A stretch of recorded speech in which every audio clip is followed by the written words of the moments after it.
Hello, everybody. I want to welcome you again to our course in Careers in Family and Human Development. My name is Chantal, and I'll be your TA this semester. Now, I know that this is really a course for you guys to get to explore and really think about different paths when it comes to careers in this field.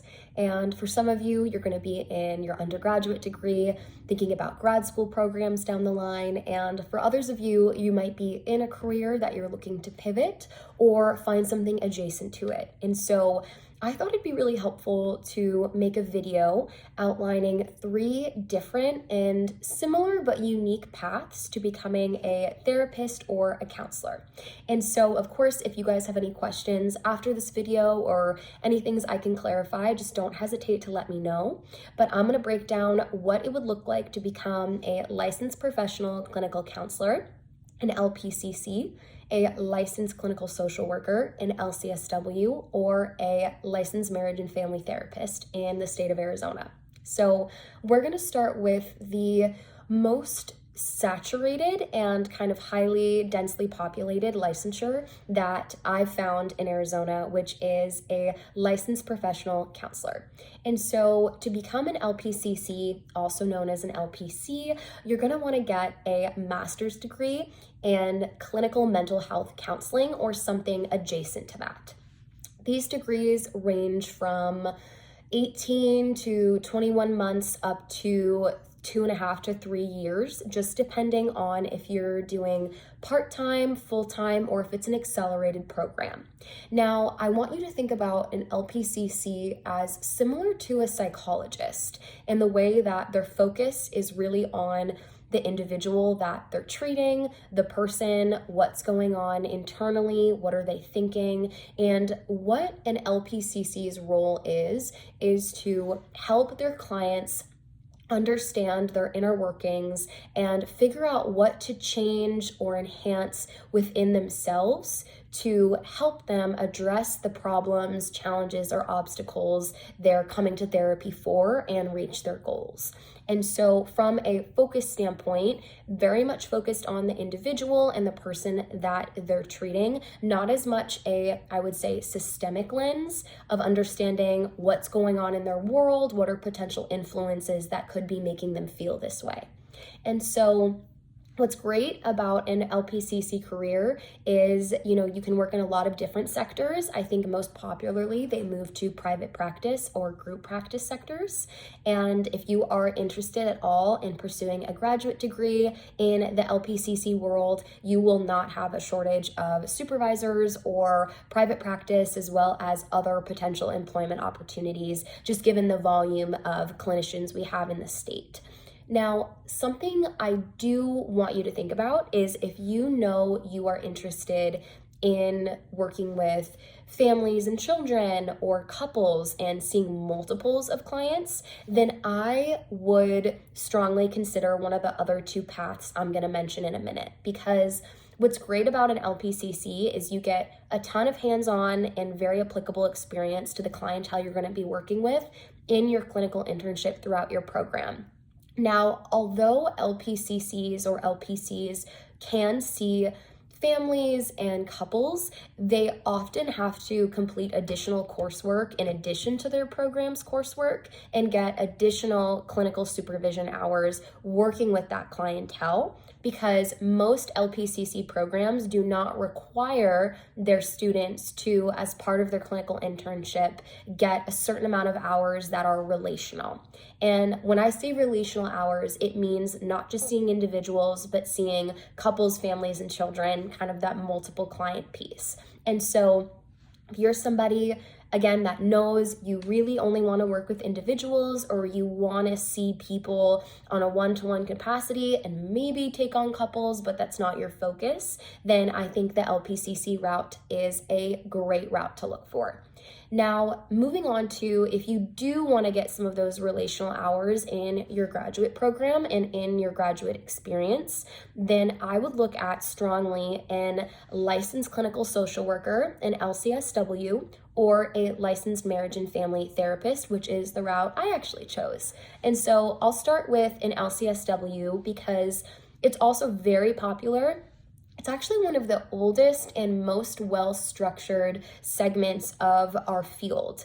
And so because it's been around for a while, it's extremely versatile in terms of employment, where I would say LPCs or LPCCs, they can work in multiple different areas, but I see them more often in private practice. LCSWs are really open to being a school counselor. They can work in mental health care agencies, the Veterans Administration, but they can also work in private practice. And so I feel like there's sort of this narrative publicly about folks that work in social work that you're going to be working at an agency and it's going to be a real grind, which in agency settings, I think that's definitely the case more often than not. But there are quite a few LCSWs that decide to move to private practice. And that's definitely something you can do from a work-life balance as well. And so the difference in focus for a licensed clinical social worker, knowing that you're going to be looking at programs that are particularly a master's of clinical social work or a master's of social work, is that they are extremely broad and systemic in their scope. And what I mean by that is their goal is to help clients understand the networks that they're already embedded in and connect them with resources in their community to help them overcome whatever they're facing. And so if you feel like by nature, you're somebody that likes to be really embedded and connected into their community and different resources and be really involved in even legislative having to do with the communities that you serve, then an LCSW path could be very, very rewarding for you. And again, they're going to get a ton of experience working with a wide variety of clientele, including couples and families and children, as well as individuals. And so moving on to the last area that I wanted to highlight, which is becoming a licensed marriage and family therapist, which is the route I am currently on, is with an LMFT, they take a similar systemic lens to a licensed clinical social worker, and that you're not just focused on the individual or the people in front of you, but you're thinking about this idea of cyclical or kind of mutual reciprocity of, I know that I'm influenced largely by the world around me, and the world is influenced by my impact as well. And so similarly, that comes with the relational piece of a marriage and family therapist when they're seeing a child, for example, with some behavioral issues. They're not going to just ask the child and focus on what the child's experiencing, but they're going to understand what's going on with the parents, what's going on at school, what are maybe some developmental life phases or stages that this child might be experiencing, what's going on with their peers and with their siblings. And so that is a framework that I think naturally kind of adopt in my day-to-day. So that was the framework that felt the most authentic to me in my learning style and how I approach individuals. And that translates largely into how I will and am approaching clients. And so with an MFT, you're going to focus on masters in marriage and family therapy. And I'm currently doing ASU's Accelerated. It's an advanced studies program. And so my degree will be completed in 18 months. There are degrees that are longer, sometimes 2.5 to 3 years. Again, if you choose to partake in it from a part-time or full-time perspective. And what I really love about my program and the MFT pathway as a whole is that you are required of the 300 hours that you need to get to complete your degree to have 150 of those hours be relational. And again, that comes back to 150 of my hours have to be working with couples or families and children. And so I really like that because I don't think I ever saw myself as just working with individuals, and I did want to open myself up clientele-wise based on what I wanted to do in private practice, and knowing that I'm getting that hands-on supervised experience where I could get better, as I'm getting my degree and I don't have to wait until after my program to seek additional coursework was very appealing to me.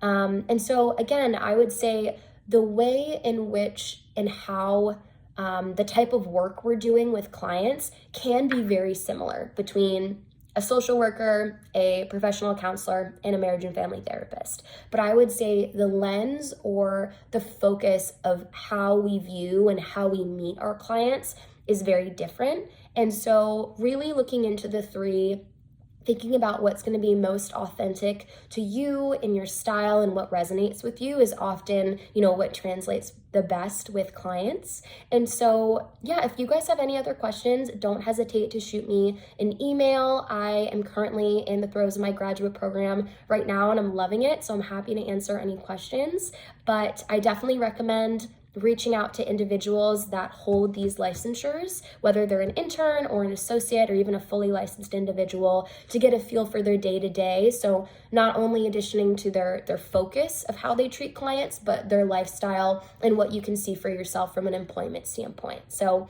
I really look forward to working with you all this semester, and let me know if you have any questions. Take care.